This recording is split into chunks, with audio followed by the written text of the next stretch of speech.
Vamos lá, vamos lá, vamos lá, galerinha do Colégio Monteiro Lobato, galera do segundo ano, como é que vocês estão? Tudo bem? Vamos para mais uma aula, mais uma videoaula aí. Vamos trabalhar o Brasil e o segundo reinado, pessoal. Vamos lá, galera, vamos lá, vamos lá.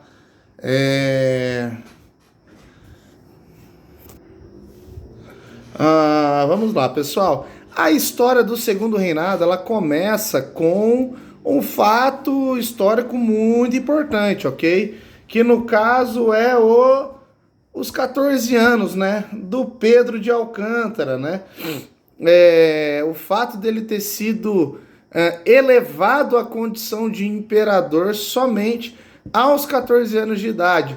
O nome desse evento é o que nós chamamos de golpe da maioridade, ok? O golpe da maioridade, então, foi o dispositivo utilizado para colocar Dom Pedro II ou Pedro de Alcântara no poder, pessoal, no poder. E aí nós vamos observar, então, que é claro que existia um certo interesse da elite do Rio de Janeiro, né?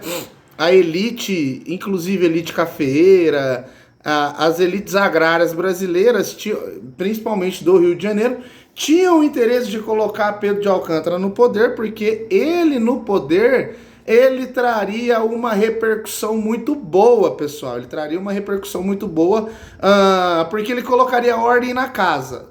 Somente a figura do imperador que poderia trazer ordem na casa. O Brasil, ele estava passando por um processo aonde estava estourando revolta para tudo quanto é canto. Nós vamos observar que estava tendo farroupilha, sabinada, cabanagem, balaiada, revolta dos malês. Um pouco tempo antes teve a Confederação do Equador, que aconteceu no governo do pai dele. Então nós vamos ver que o Brasil, ele era uma panela de pressão, né? Era uma caixinha de surpresa e todo mundo estava afim de separar o território para poder colocar em prática aí o plano um plano separatista, né? Mas houve localidades assim que até separou do governo, mas assim com um certo comprometimento de retorno, né? Como é o caso do Rio Grande do Sul, né? O caso do Rio Grande do Sul, eles deram a entender que quando o negócio voltasse à ordem, ao bom estabelecimento, dava a entender que eles iriam colocar de novo a cabeça no lugar e retornar ao governo, né? E aí nós vamos observar então, né, que aos 14 anos, né, Pedro de Alcântara é considerado maior de idade, no ano de 1840, né? Já havia se passado aí pelo menos quase 10 anos aí de governo regencial, né, onde o pai dele, Dom Pedro I, havia sido expulso do Brasil. Ele volta para Portugal para assumir o trono português, né? E que era muito cômodo para ele, né? Porque ninguém queria mais ele aqui, daí ele foi encher o saco em Portugal, né? E até parece que ninguém conhecia ele, né? Então, nós vamos ter também quando Pedro de Alcântara, né, no dia seguinte, ele é considerado imperador do Brasil quando a galera emancipa ele, né? A galera promove um movimento de emancipação, né? A antecipação, então, do trono de Dom Pedro II foi considerada manobra política porque feria a Constituição de 1824. É óbvio que feria, porque o imperador tinha que ter pelo menos 18 anos. E anteciparam, né? Pelo menos 4 anos, né?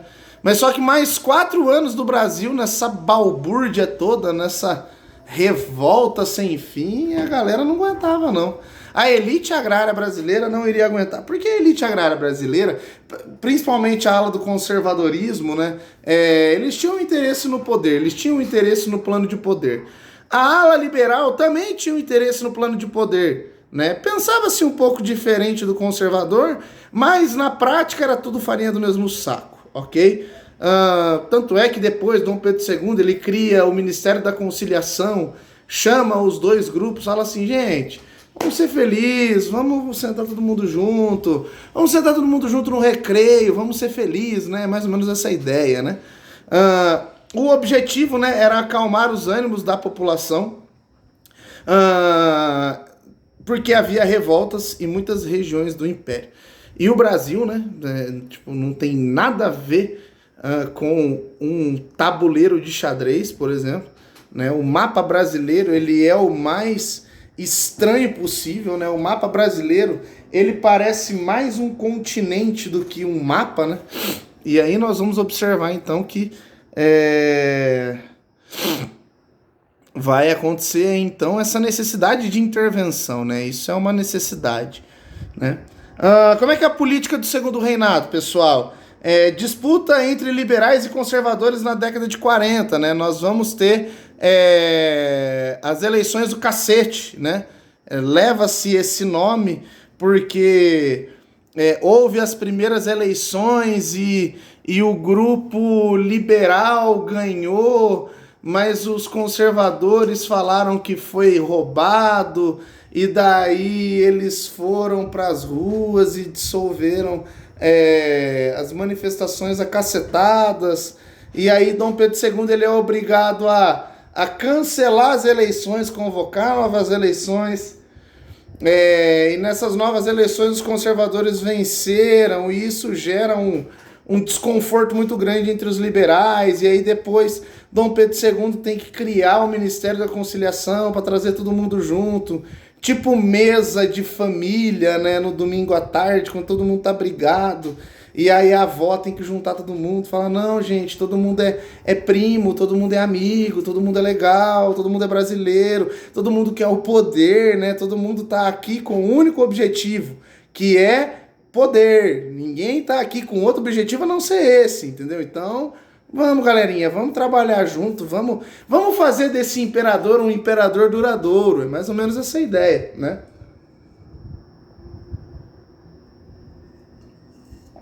E aí, 1842, nós vamos ter as revoltas liberais, né, em São Paulo e Minas Gerais.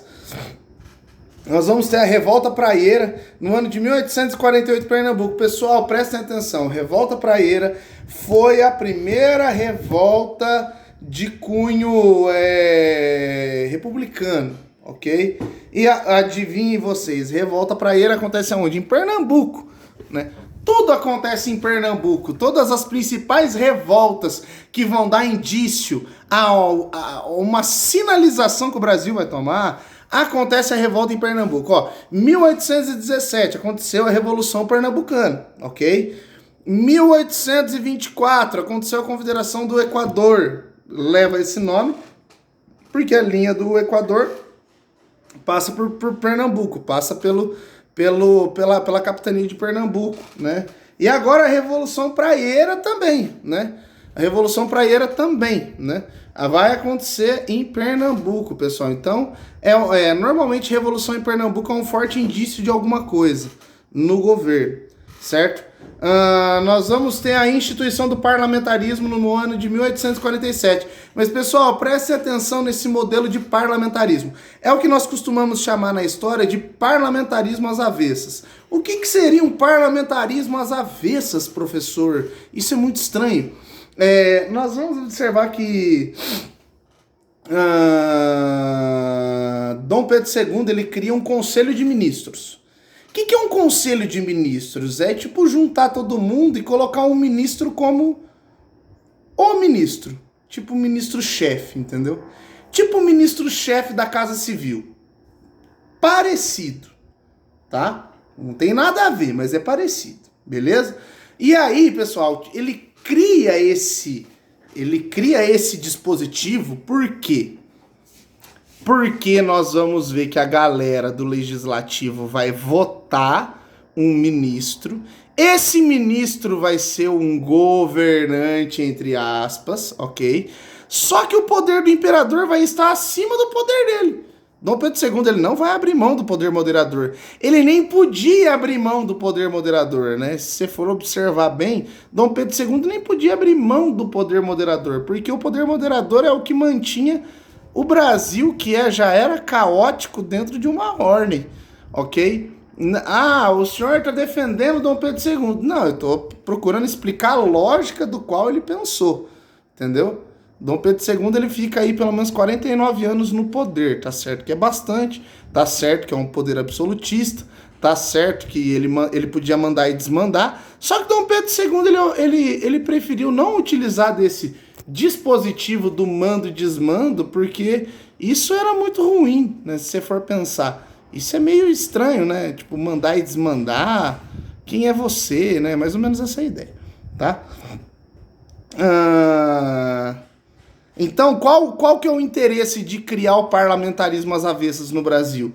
Era acabar com as lutas partidárias. Dom Pedro II não queria luta partidária, porque ele era o cara que comandava o Brasil. Ele já sabia que ele ia comandar o Brasil, ninguém ia tirar o poder dele. Ele tinha poder moderador, ele podia dissolver a Assembleia e convocar uma nova Assembleia. Ele poderia ser imprudente igual o pai dele, entendeu? Mas todas as decisões que Dom Pedro toma, ele toma decisões partindo de um pressuposto bem democrático e uma ideia boa, né? Uma ideia boa pensando na própria proteção também. Óbvio, a gente não pode ser hipócrita aqui. Mas são decisões muito boas, né? Né? E aí nós vamos ver que o imperador permaneceu com o poder moderador. E aí nós vamos ter um ministro que não vai segurar nada, né? É bem interessante essa questão. Pessoal... Seguindo aqui, né? Como é que era a economia do Segundo Reinado, então? Nós vamos ter o café, o açúcar e um surto de industrialização, ok? Como é que se desenvolve o café, então? O café, ele se desenvolve em duas localidades aqui no Brasil. Primeiramente no Vale do Paraíba. Esse Vale do Paraíba, ele fica na região do Rio de Janeiro, certo? Era uma região muito boa para plantio de café, perfeito? Só que o que acontece? A galera do Vale do Paraíba é uma galera meio sem noção, entendeu? Na verdade, todos os latifundiários brasileiros, eles eram uma galera meio sem noção. Mas só que a galera do Vale do Paraíba é mais. Por quê? Porque a galera do Vale do Paraíba, eles saíram plantando café até não querer mais. Aí o solo esgotou. E aí eles ficaram sem produção de café. E eles torraram o dinheiro das colheitas. Então o que aconteceu? A galera deu uma quebrada, certo? E aí o que vai acontecer? Muitos vão migrar para a região do Oeste Paulista. O Oeste Paulista é uma região bem fértil, conhecido por ter um solo de uma coloração bem avermelhada, né, até roxa. Muito parecido com o da nossa região aqui no norte do Paraná. Inclusive o surto de café, ele desce para o Paraná, né? Onde o principal foco vai ser ali em Londrina, até aqui na nossa cidade também, Arapongas também, nós vamos fazer parte desse processo aí, até porque o Paraná ele era comarca de São Paulo, então nós pertencíamos ao território de São Paulo, não sei se vocês sabem disso. O Brasil, o Paraná se torna, se eu não estou enganado, livre, independente, na década de 60 do século XIX. Ok, 1860 e alguma coisa. 63, se eu não estou enganado. Eu não me lembro da data mesmo, eu só me lembro vagamente. Isso pertence ao conteúdo de história do Paraná. Mas é uma questão muito, muito importante e muito bacana também, tá, gente? O latifúndio, né? O que é um latifúndio, né? É aquilo que nós chamamos de mel, né? Monocultura, escravocrata, latifundiária, né? E o que é uma monocultura? A plantação de um tipo de gênero de coisa, né? A mão de obra escravocrata e o latifúndio, né? Que é uma grande fazenda que planta somente um tipo de coisa, né? Então isso é uma produção nesse sentido, né? E o Oeste Paulista, pessoal, ele vai utilizar de trabalho de imigrantes, né? Um trabalho assalariado, mas um trabalho assalariado que se assemelhava ao trabalho de escravo, tá? O que vai acontecer? Muitos italianos e muitos alemães, né, que seria prussianos, né, eles vão vir para o Brasil, porque nas suas localidades, nos seus territórios, estavam acontecendo as unificações. Tanto a unificação italiana quanto a unificação alemã está acontecendo nesse período. Então, muito italiano e muito alemão vai fugir do seu território para fugir da guerra de unificação. Inclusive, não sei se vocês sabem, mas Giuseppe Garibaldi, que é um dos caras ali da unificação italiana, né, lutou na região de Piemonte e Sardenha, né, ele deu uma fugida também da guerra, né, e veio para o Brasil, vendeu o seu serviço de mercenário e a galera da Farroupilha contrata ele. Tanto é que o Giuseppe Garibaldi, ele domina Santa Catarina e funda a República Juliana, né? Se chama República Juliana porque ele funda a República Catarinense no mês de julho, né? E na cidade de Laguna ele conhece a Anita Garibaldi, que se torna a sua esposa, famosa Anita Garibaldi, que vai ter muita história dela e tudo mais, né? Então, é uma história que vai se encaixando aí, tá? Mas o fato é que o trabalho vai ser realizado por imigrantes, né? E aí é muito triste, porque os imigrantes italianos, os imigrantes alemães, né, eles vêm com a ideia de comprar terras, porque eles têm dinheiro para comprar terras, né? E aí Dom Pedro II, ele lança a lei de terras, né, ó, ferra a galera que é todo mundo imigrante, né? Os imigrantes não podem comprar terras, eles podem trabalhar nas terras, mas não podem comprar terras. Isso daí acaba dando uma frustrada na galera, né, faz com que eles fiquem meio chateadinhos, né, óbvio, né, porque eles vieram com uma intenção de comprar terra, né. Alguns italianos e alguns alemães conseguem ainda, conseguem fazer uso e posse de terras, mas serão poucos, ok? Nós vamos ter a produção do açúcar, né, região do Nordeste, é uma plantation. O açúcar já não era mais um objeto de sedução, né, da elite agrária brasileira, né? Apenas alguns grandes engenhos sobreviveram, né, à crise do açúcar, né? Como o engenho dos irmãos Andrada, que inclusive é do José Bonifácio, né? Os engenhos dos irmãos Cavalcante, o engenho dos irmãos Suassuna, esses engenhos que são gigantescos, eles vão sobreviver, né? É uma produção decadente, né, por causa das concorrências, né? A Holanda fazia um açúcar muito melhor e muito mais barato, né? E aí a concorrência acabava sendo desumana, né? E nós vamos ter no Brasil o surto de industrialização. São Paulo, Rio de Janeiro e Recife, né? Começou a surgir as pequenas fábricas e Dom Pedro II mete ficha nessas fábricas. Só que o problema é que o surto não demora muito a falhar. E aí Dom Pedro II, ele é obrigado a meio que abrir, né? Abrir, assim, o Brasil de novo, né? Em termos industriais, e acaba quebrando os pequenos que estão produzindo nesse período, e isso vira um caos também, porque quem tinha muito dinheiro investiu, perdeu muito dinheiro, se não perdeu tudo. Reza a lenda, o Barão de Mauá, que é quem a gente vai falar agora, morre sem um centavo no bolso. Né, Barão de Mauá, que é super conhecido na história brasileira, né? Conhecido por possuir como é que chama? Como é que fala? Companhia que constrói ferrovia, transporte marítimo, iluminação a gás, ele traz o telégrafo, né? Nós vamos ver que o Barão de Mauá, ele é um cara muito importante para a realidade brasileira desse período. Só que é um cara que morre sem reconhecimento nenhum, né? Por quê? Porque o Brasil é elite agrária, o Brasil é mão de obra braçal, o Brasil vamos ganhar dinheiro com café, vamos vender café, entendeu? E vamos torar o pau e se é isso, é isso, né? Só que, né, a história cobra, né? Cobra pedra, né?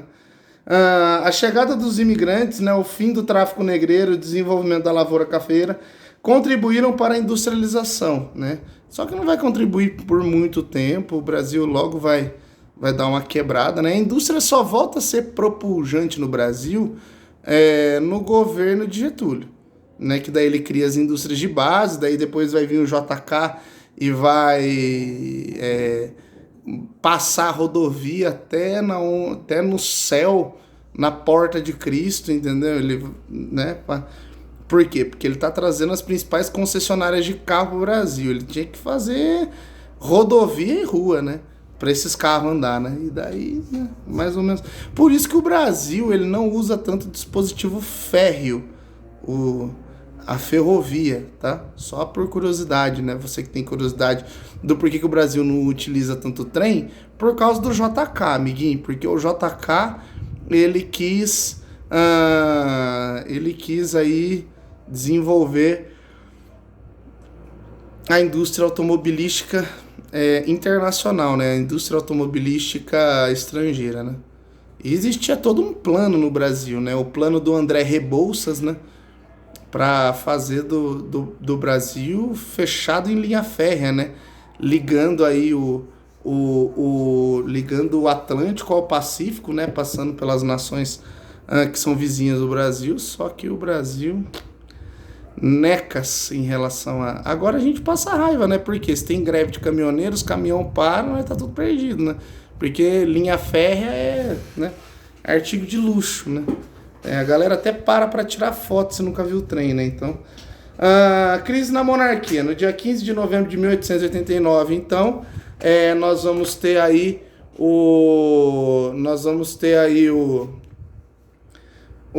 a proclamação da República, né? Nós vamos ter vários fatores que levam a essa crise, né? Levam a essa proclamação de República, que eu pretendo trabalhar no próximo vídeo, né? Que é o vídeo das explicações de exercícios. Ok, pessoal, agradeço a atenção de vocês. Qualquer dúvida, estou à disposição. Um abraço.